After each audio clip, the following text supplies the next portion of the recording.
આણંદ શહેરમાં જિલ્લા પંચાયત ખાતે મહિલા શક્તિ સેના દ્વારા જિલ્લા પંચાયત ભવન ખાતે હલ્લાબોલ કરી સૂત્રોચ્ચારો સાથે વિરોધ પ્રદર્શન કરવામાં આવ્યું હતું.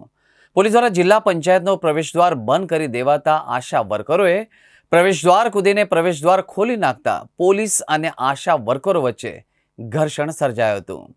ગુજરાતમાં ઓનલાઈન કામગીરીના વિરોધમાં આશા વર્કરો હડતાળ પર ઉતર્યા હતા.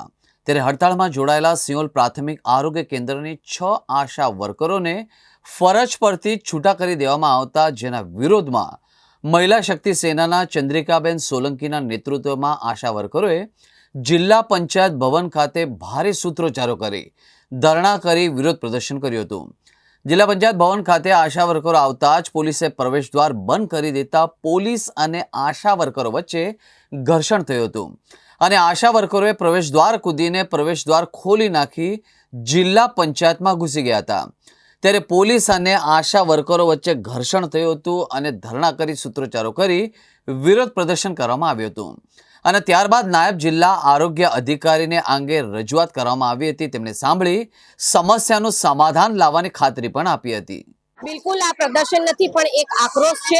કેમ કે ભારતના બંધારણની અંદર દરેક વ્યક્તિને અધિકાર છે કે તમારું ક્યાંય પણ શોષણ થતું હોય, તમારી પર અન્યાય અત્યાચાર થઈ શકતો હોય તો તમે વિરોધ કરી શકો છો, હડતાલ પણ કરી શકો છો. ત્યારે આશા વર્કર બહેનો કેટલાય સમયથી ન્યાયિક માંગણી સરકાર સામે મૂકી રહી છે અને તેમ છતાં પણ સરકાર કોઈ એમની માંગણી સ્વીકારી પગાર વધારો કરતી નથી. ત્યારે આ બહેનો હડતાલ પર ઉતરી હતી.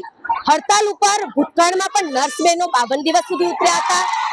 બેંક કર્મચારીઓ ઉતરે છે, એમપીએચડબલ્યુ ડોક્ટરો પણ હડતાલ કરે છે. તેમ છતાં પણ પેટલાદ તાલુકાના સિહોલ પીએસસી ના એફએચડબલ્યુ નર્સ સ્ટેફીબેન, એમપીએચડબલ્યુ અને મેડિકલ ઓફિસરે મિલીભગત કરી અને સિહોલ પીએસસી ની આશા વર્કર બહેનોના રાજીનામાના કાગળોની ધમકીઓ એ લોકોને આપી. સરપંચ અને તલાટીની આમાં સહીઓ પણ કરી છે. ત્યારે અમે સિહોલ પીએસસી ના તમામ સ્ટાફને કહેવા માંગીએ છીએ કે તમે કદાચ ભારતનું બંધારણ નહીં વાંચ્યું હોય, બંધારણ તમે વાંચી લેજો. આવી રીતે મનસ્વી નિર્ણય કરીને ગરીબ બહેનોના પેટ ઉપર લાત મારવાનો તમને કોઈ હક નથી.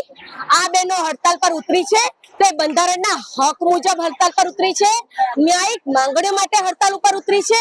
એટલે આ જે તાનાશાહી છે એ તાનાશાહી નથી ચલાવી લેવાના અને ઉગ્ર માંગણી છે કે એફએચડબલ્યુ આ જે સ્ટેફી નર્સ છે સિહોલ પીએસસી ના, એ આશા વર્કર બહેનોને ધમકીઓ આપે છે, એમને હેરાન કરે છે, એમને ઇન્સેન્ટિવ કાપી લે છે, તો આ નર્સ સ્ટેફી બેનની તાત્કાલિક બદલી કરવામાં આવે અને અત્યારે આ નર્સ બેનને અહીંયા જિલ્લા પંચાયતમાં હાજર કરવામાં આવે એવી અમારી માંગણી છે.